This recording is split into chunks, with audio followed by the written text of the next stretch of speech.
netizen, welcome to Aja, obrolan antar pekerja bareng sama aku Nabila dari Jakaranda Consultant Indonesia. Di segmen baru ini program baru dari Jakaranda Consultant Indonesia, kita bakal bahas seputar dunia kerja dan karir yang pastinya up to date dan terkini banget. Bisa jadi sih bakal relate ya sama kita semua. Dan di episode pertama ini kita udah kedatangan tamu guest star yang pekerja banget nih, pekerjanya Gen Z abis gitu. Nah di depan aku udah ada nih temen kita yang tadi barusan aku sebut. Kita panggil aja Kak Salma. Hai Kak Salma. Halo semuanya. Hai. Ya ampun. Kok agak takut gitu ya? Agak grogi. Oke, karena aku kan juga baru kenalan dikit nih sama Kak Salma. Boleh nggak kenalan dulu? Kenalan singkat aja ya. Singkat aja ya teman-teman ya. Boleh. Halo semuanya, nama aku Salma. Di sini aku sebagai karyawan Gen Z. Asik, Gen Z banget tuh. Iya dong. Agak tengil ya gestar kita hari ini, nggak apa-apa. Oke. Nah, ini daripada lama-lama openingnya, ini makin ngalor ngidul, makin Betul. kesana kemari. Betul. Hari ini kita bakal bahas apa sih Kak Salma? Langsung spill aja kali ya. Boleh. Nah, jadi hari ini kita mau bahas work-life balance teman-teman. Work-life balance. Ini temanya nih work-life balance. Tapi kalau dari judulnya kita hari ini hidup bagus, kerja juga harus. Benar Gitu. banget. Oke. Nah, kan tadi udah di-spill tentang work-life balance. Kak Salma, boleh nggak sih kita sebelum ngebahas lebih lanjut nih, daripada nanti udah terlalu jauh tapi bingung ngomongin apa, nyamain persepsi dulu. Boleh banget dong. Aku dulu kali ya? Boleh. Aku sih taunya kalau work-life balance itu antara kehidupan kerja sama kehidupan pribadi gitu aman, sama gitu, seimbang lah, kan balance ya gitu. Kalau dari Kak Salma sendiri gimana?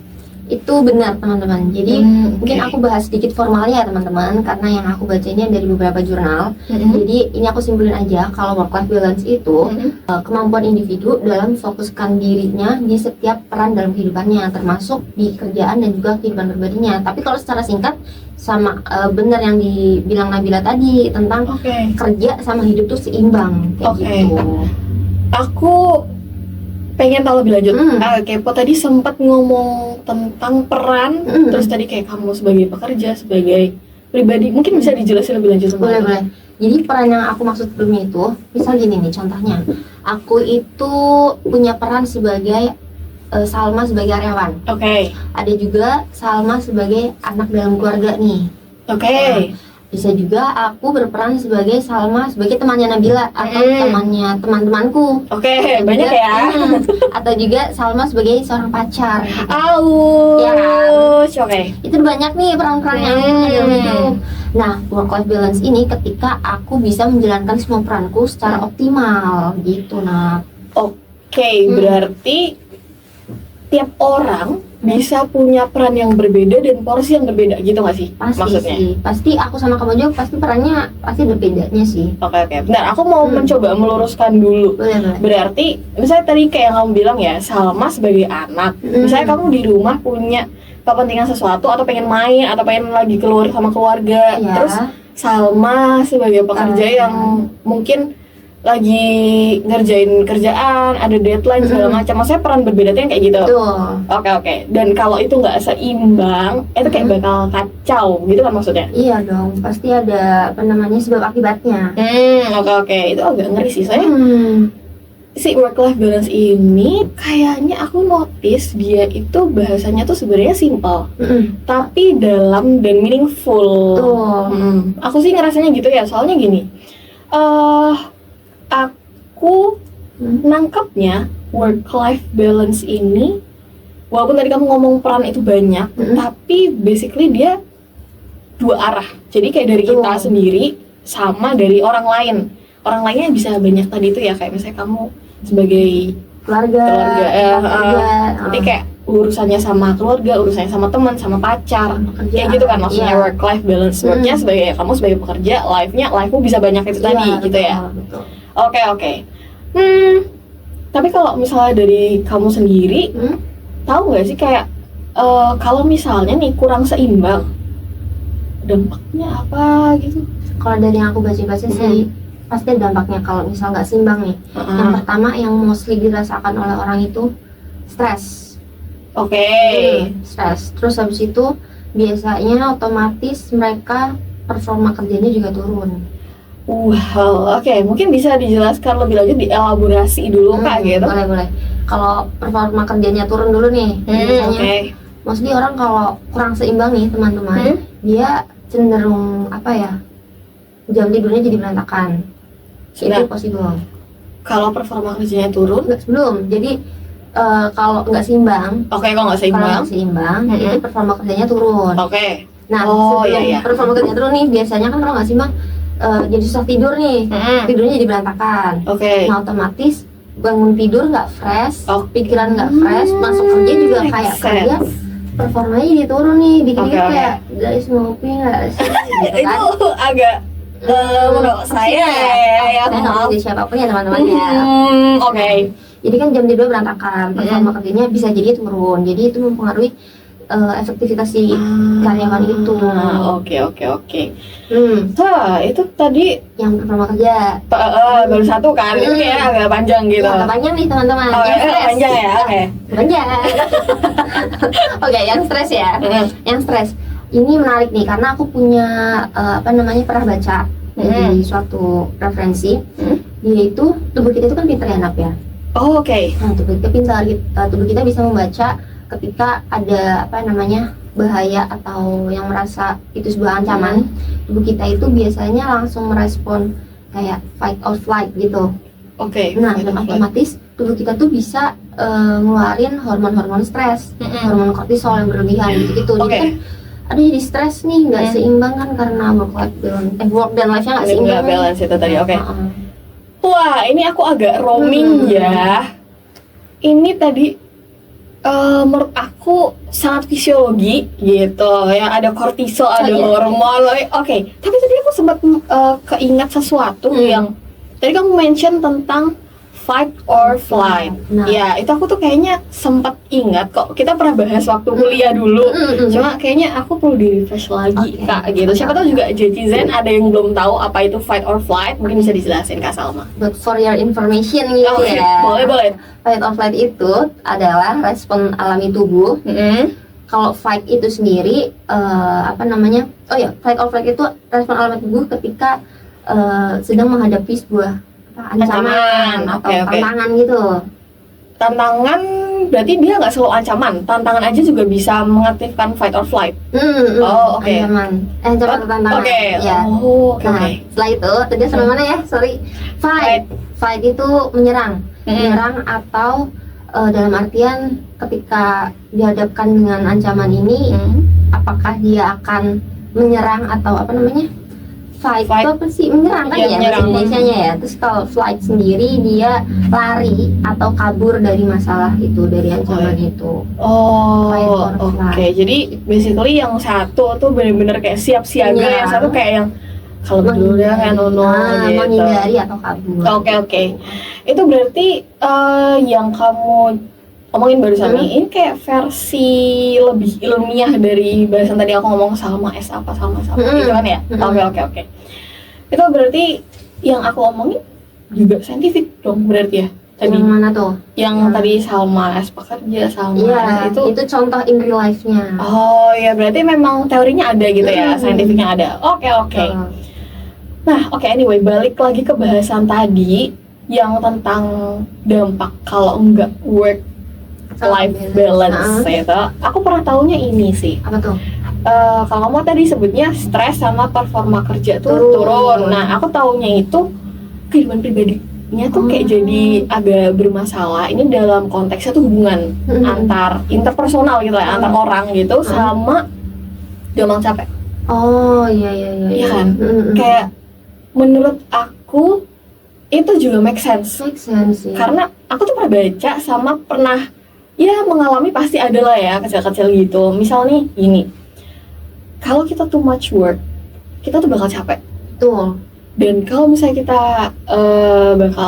kita capek gitu, misal di kerjaan deadline-nya banyak lah, atau workload-nya banyak, deadline-nya mepet, itu kebalikan. Oh iya, gitu. bener. Kayak gitu, nanti tuh bakal kayak udah pusing sendiri atau capek sendiri gitu loh badannya. Dan misal nih pulang ke rumah, kalau aku kan kebetulan nggak ngekos ya, gitu. Jadi aku pulang ke rumah, ntar ketemu sama adekku gitu, bawanya udah bete duluan aja gitu loh. Capek gitu.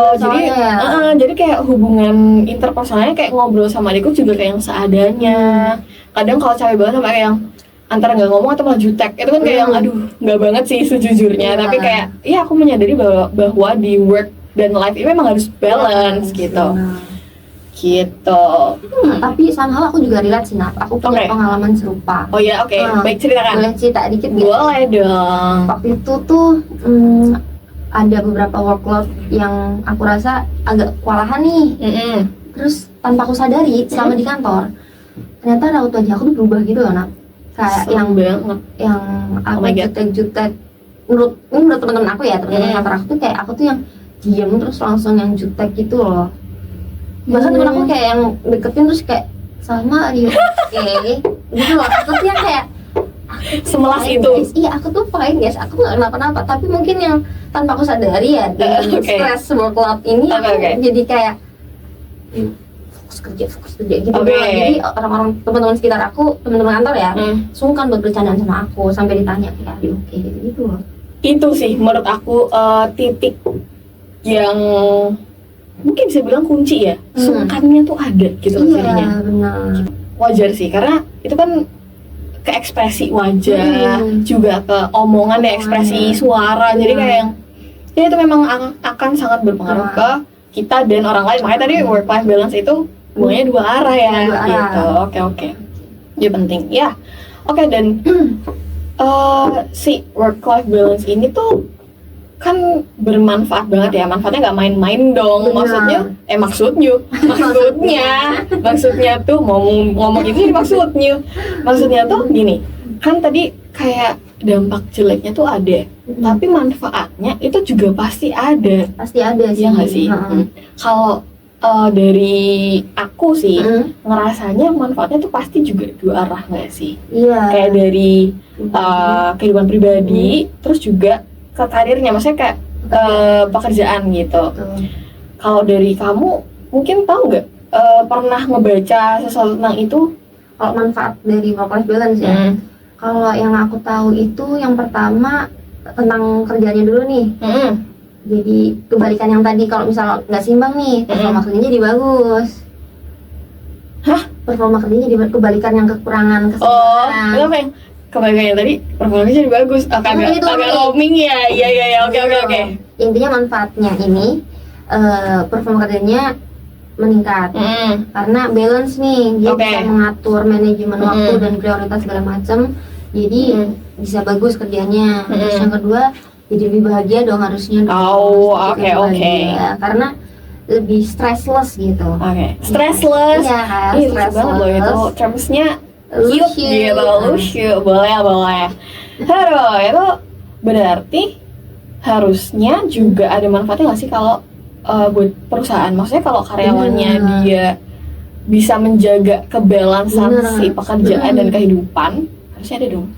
Kalau konteksnya perusahaan ya jelas ada, karena tadi aku bilang performa kerja karyawannya nih jadi bagus. Iya kan? Itu otomatis bisa ningkatin reputasi perusahaan sih harusnya. Reputasi perusahaan, sebentar. Kita coba tarik benang merah dulu nih. Kenapa bisa tiba-tiba reputasi perusahaan? Nih kan work life balance nih, yang life-nya. Terus performa kerjanya bagus. Terus kan jadi kayak deadline, pekerjaan sesuai deadline. Berarti efektivitas kerjanya. Efektivitas kerjanya jadi efektif. Maksudnya kerjanya jadi efektif. Terus habis itu kerjaannya sesuai dengan output, misal sama klien gitu, jadi sesuai dengan kesepakatannya gitu.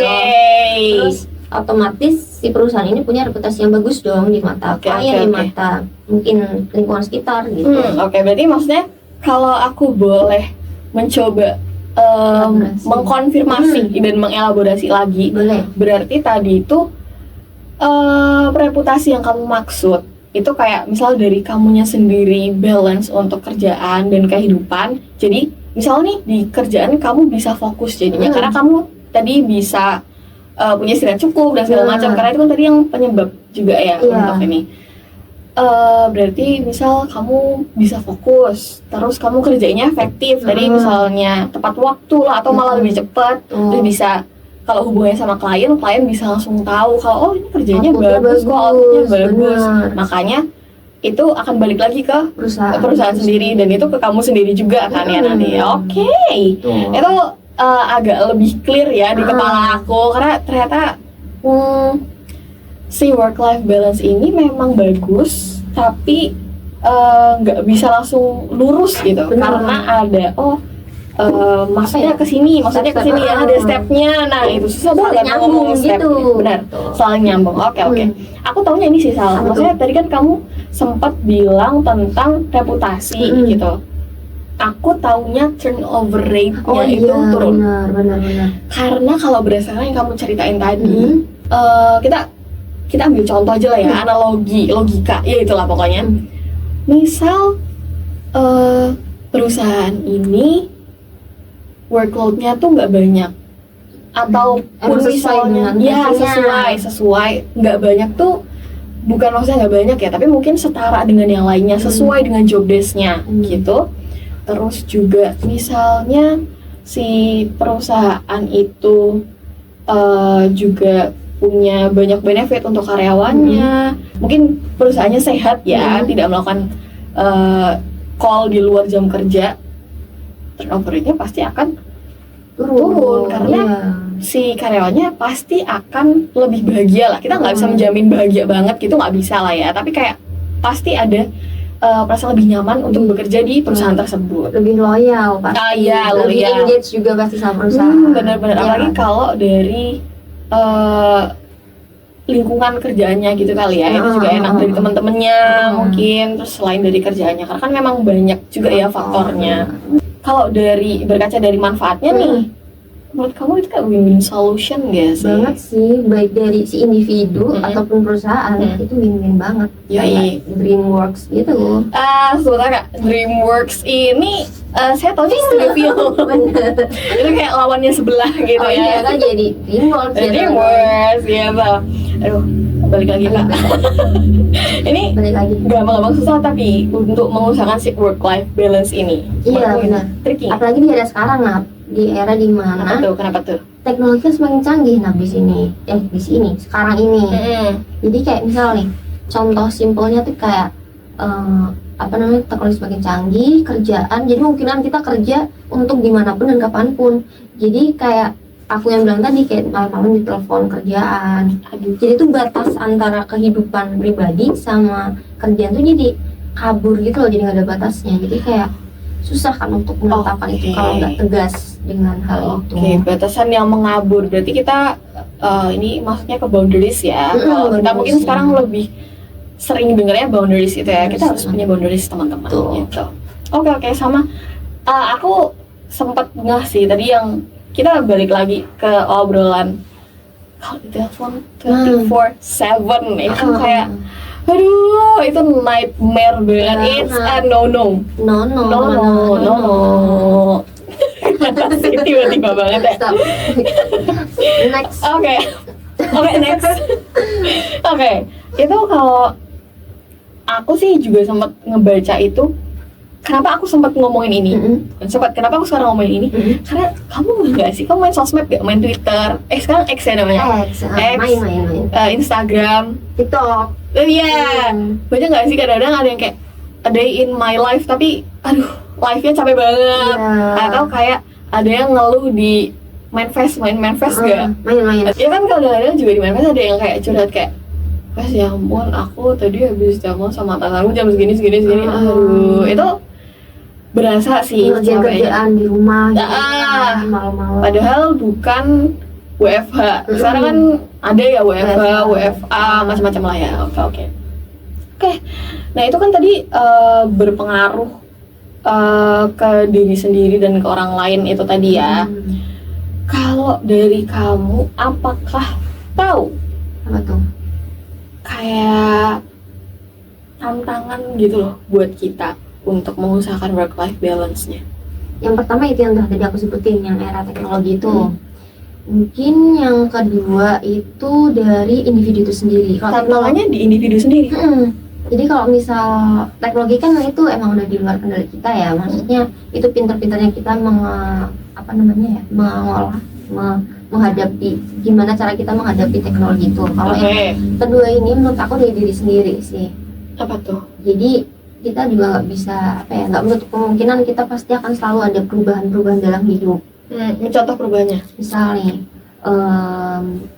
contoh kecil aja kayak aku sekarang ngekos. Yang tadinya selalu sebagai anak rumah, sekarang jadi anak kos, pasti jadi berubah juga nih. Aku harus mengerjain hal-hal rumah sendiri gitu. Jadi kayak itu kan perubahan-perubahan dalam hidup yang tanpa disadari atau aku sadari atau tanpa disadari itu juga berpengaruh ke work life balance aku kayak gitu. Terus contoh lainnya misal sakit, bener. Masalah hubungan sama temen atau sama keluarga itu juga kan berpengaruh sih pasti. Oke. Ya bisa. Itu make sense dan cukup kebayang lah di kepala aku sekarang. Itu berarti kan sangat berpengaruh di keseimbangan gitu. Nextnya nih Sal. Apa tuh? Deg-degan gak? Aku sekarang mau nanya kayak dari pribadi kamu sendiri, sama mungkin bolehlah dari yang pernah kamu baca. Apa sih strategi atau cara yang kamu lakukan untuk mencapai si work life balance ini supaya si dampak-dampak buruk tadi itu tidak terjadi dan kita mengambil manfaatnya gitu. Aku ini kan sifatnya subjektif gitu ya, maksudnya tiap orang kan beda-beda. Jadi ini menurut aku nih teman-teman, dan ini works di aku gitu. Ini spill tips and trick asik gitu. Boleh juga nih. Jadi yang pertama itu tentang manajemen waktu dan prioritas. Jadi aku biasanya itu teman-teman buat to-do list harian, apa yang akan aku lakukan hari ini, dan aku biasanya ngesetnya itu, nulisnya itu yang paling atas, yang paling penting, urgent dulu ya. Entah itu kerjaan atau hal-hal di luar kerjaan. Intinya aku tulis, jadi terstruktur gitu hari ini aku ngapain gitu. Terus yang kedua, set boundaries. Yang tadi kita ngomongin ya. Jadi kerjaan, kehidupan sendiri ya kehidupan pribadi gitu. Jadi misal gini, kalau udah sampai kos ya udah kerjaan udah selesai, kerjaan ya di kantor gitu. Di kos kerjain pekerjaan kos gitu kan. Atau enggak bisa juga ngeset kayak misal sampai kos nih tapi masih emang ada harus kerja yang harus diselesaikan, bisa juga ngeset waktu jam-jam khusus tertentu yang emang aku mau ngerjain dari jam segini sampai segini gitu. Itu lebih jelas juga kan. Terus yang terakhir healthy lifestyle sih, itu healthy lifestyle penting juga soalnya dengan kita tidur teratur, istirahat ya berarti ini konteksnya. Istirahat yang cukup, terus cukup, makan yang bergizi, terus seenggaknya diusahakan untuk olahraga, beraktivitas. Baik. Itu akan membantu tubuh kita setidaknya lebih fresh gitu, otaknya juga lebih fresh untuk berpikir kan. Setuju. Punya pengalaman serupa? Lari-lari gitu atau yang zaman sekarang olahraga? Iya sih, itu kalau aku ini strategi pribadi gitu ya mungkin. Kalau aku sendiri sih kalau dari yang kamu omongin tadi, kebetulan kalau tidur sih masih begadang ya, mohon maaf gitu. Kemudian kalau makan nih sayur, buah, protein, nuni sayur ya masih dikit gitu. Kalau olahraga ya tadi, olahraga udah coba. Olahraga aku coba untuk lari, tapi pace put ya, nggak apa-apa. Mungkin lebih ke jalan jadinya. Nggak apa-apa. Pace put is still progress kok. Itu quotes of the day. Ulang. Pace put itu still progress teman-teman. Apa harus diulang sih? Quotes. Oke. Sama ini tadi kan kamu ngomongin tentang strategi di pribadi ya. Aku sendiri punya strategi, ini bukan strategi pribadi tapi lebih ke perusahaan. POV perusahaan. Aku malah punya POV tentang perusahaan yang aku tuh pernah baca dan menurut aku make sense gitu. Jadi kalau di-combine nanti bakal bagus. Dari perusahaan itu kalau aku yang tahu pertama linear sama tadi kamu ngomongin healthy lifestyle, olahraga. Jadi perusahaan itu menyediakan kayak Kalau di jurnal yang aku baca sih namanya pusat kebugaran ya. Tapi kalau kita mungkin lebih famous, lebih familiar juga dengan tempat olahraga. Gym sekarang. Benar. Sama kalau sekarang sih buat ciwi-ciwi gitu. Apa tuh? Lebih rame sekarang itu yoga atau pilates. Itu mungkin ada juga yang pernah coba pound fit kayak gitu-gitu lah ya. Sama kalau yang lebih universal gitu lari gitu. Mungkin walaupun tadi kayak pesiput gitu ya, tapi Nggak apa-apa. nggak apa-apa. Itu kok kata Kak Salma sih nggak apa-apa. Nggak apa-apa teman-teman. Gitu. Tahap. Wah, asik, boleh juga. Terus selanjutnya ini sih, yang aku pernah baca selain pusat kebugaran, si perusahaan ini tuh juga bisa kasih program kesehatan mental. Konseling. Konseling. Jadi kayak dari fisiknya maupun mentalnya itu akan terjaga gitu. Dan itu kayak yang tadi kita udah sempat bahas, kalau itu kan akan kembali lagi ke perusahaan itu sendiri gitu. Selanjutnya, tadi kita juga kayaknya udah sempat nyinggung istilahnya WFH dan WFA. Itu lebih ke flexible hours gitu. Karena kayak kalau ada WFH atau WFA, aku sih lebih suka WFA ya. Karena kan fleksibel, dan itu tuh harapannya adalah karena fleksibel kita bisa mengerjakan dimanapun dengan keadaan yang sesuai dengan kebutuhan kita. Misal nih, aduh aku lagi ada perlu sama keluarga di luar kota, tapi aku ada kerjaan yang harus dikerjain. Tapi bisa kok dikerjain di laptop aja, ya tinggal keluar kota bawa laptop. Ada sih beberapa perusahaan yang memiliki kebijakan itu, dan kebetulan kalau yang aku tahu ada cukup banyak sih perusahaan yang udah menggunakan itu. Jadi it's a good thing loh, bagus sih untuk perusahaan-perusahaan itu. Flexible working hours. Iya, tapi jangan terlalu fleksibel karena nanti akan menyalahi boundaries waktu. Apa tadi? 247 itu Iya, tadi. itu ngeri banget. Nah, jadi agak tricky ya teman-teman, harus apa ya? Harus hati-hati lah untuk menggunakan terms fleksibel itu. Iya, benar-benar. Gitu. Sama ini terkait kebijakan cuti. Jadi kayak harus jelas gitu loh pedomannya. Kalau kesepakatan di awal juga harus jelas. nah itu sama ini, kalau aku pribadi ngerasanya itu tentang workload. Kalau workload perusahaan terbaginya sesuai, nggak mesti kayak yang dia banyak aku dikit terus kita nggak seimbang, belum tentu. Bisa jadi memang dia job desk-nya banyak tapi dia bisa bukan cepat ngerjain ya, tapi dia memang tipikalnya yang bisa langsung jalan aja. Ada yang tipikalnya dikit tapi harus mikir banget. Nah itu workload-nya sesuai dan gitu, itu bisa jadi mencapai work-life balance yang bukan lebih baik ya, lebih gampang mungkin untuk mencapai itu. Gitu sih, jadi memang dua arah. Benar, gitu. antara individu sama perusahaannya. Individu dan perusahaan, iya benar kan, work dan life ya gitu. Oke. Kalau kamu sendiri, Sal, aku punya pertanyaan panas lagi. Asik. Apakah sudah bisa mencapai work-life balance kamu? Widih, ini hot chair gitu ya. Iya. Aku dengan bangga mengatakan aku sudah work-life balance. Asik. Iya, centilnya keluar ya. Alhamdulillah sudah balance, Nap. Balance-nya gimana tuh? Kita tepuk tangan dulu. Keren-keren. Thanks. Jadi aku merasa standar. Jadi aku menetapkan standar balance-nya aku sendiri. Jadi ketika aku merasa ketika semua peran sudah aku laksanakan dan aku merasa optimal, tidak terganggu satu sama lain, tidak overlap satu sama lain. Aku sudah merasa itu balance di aku.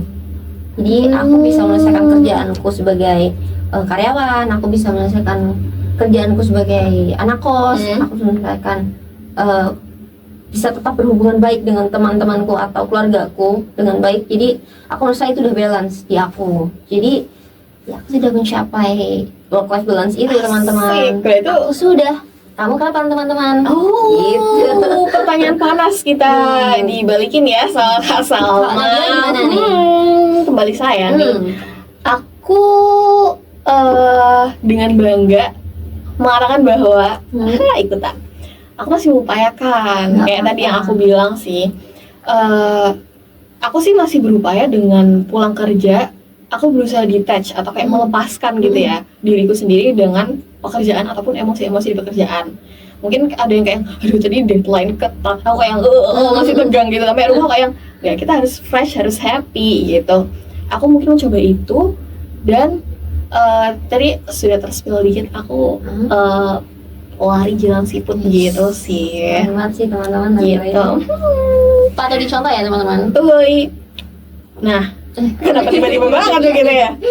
Aku paling nyobanya itu sih, karena kan worknya ya tetap work, tapi life di sini kalau tadi kamu kan bisa menyelesaikan semua peran-peranmu. Kalau aku mencoba untuk bisa merasakan kehidupan pribadiku sendiri, gitu. Karena kalau peran di rumah, kebetulan saya ada peran di rumah, peran wajib saya adalah cuci piring ya. Job desk Gitu, itu job desk, betul. Itu job desk untuk satu rumah, jadi agak banyak ya. Aduh, rajin banget. Mantu idaman teman-teman. Aduh, gitu.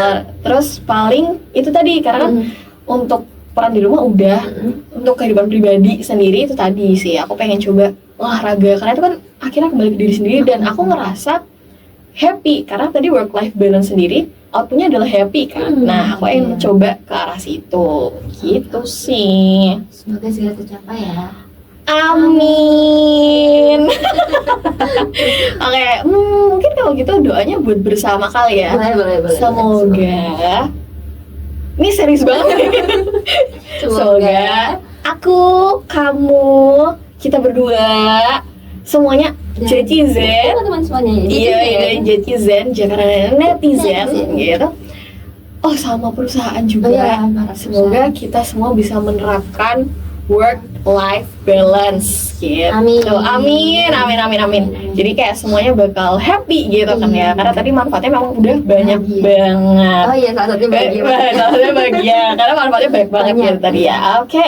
Ini gak kerasa loh, soalnya kayak kita ngobrol udah 10 jam. Masa sih? Ya udah muter-muter loh dari tadi aku pakai jam. 10 kali putaran nih. 10 kali putaran banyak banget kebetulan, Bun. Oke. Agak heboh ya, Mam. Next. Oke. Karena kita sudah di penghujung acara. Nah, tadi sudah merasakan kursi panas. Sekarang kita tantang lagi. Enggak tantang sih, tapi lebih ke menodong aja. Gak boleh capek loh. Apa? Untuk Kak Salma, tolong berikan kata-kata hari ini. Waduh, agak pressure ya teman-teman ya. Aku kasih waktu mikir deh 5 detik. 5 detik, oke. 1, 2, 3, 4, 5. Oke. Wih, ini geser hari ini cepet ya mikirnya ya, luar biasa. Kita lihat apakah habis ini omongannya bener atau enggak. Minum dulu teman-teman. Boleh, ya kayak deg-degan gitu ya kayaknya ya. Boleh Kak, udah siap? Sudah. Kalau gitu kita mulai. Kata-katanya Kak Salma. Hidup itu bukan tentang seberapa banyak pekerjaan yang kita selesaikan, Cakep. tapi seberapa penuh kita menikmati perjalanan. Asik, boleh banget tuh ya, lo gong banget ya di akhir. Oke, ya ampun, ini agak heboh di akhir ya, nggak apa-apa, ini sebagai penutup yang gong banget gitu. Oke, thank you so much Salma sudah hadir di sini bersama aku di podcast O Aja hari ini. Terima kasih banyak. Terima kasih juga Nabila sudah mengundangku. Ya sama-sama. Ya ampun, kok aku jadi kayak sedih gitu sih. Bisa. Yaudah sekarang kita harus pamit lebih proper kali ya. Kita say goodbye dulu sama Jetizen. Boleh. Oh gitu aja teman-teman untuk podcast O Aja hari ini bareng sama aku Nabila dan Sama. sampai jumpa di podcast O Aja berikutnya. Dadah. Bye.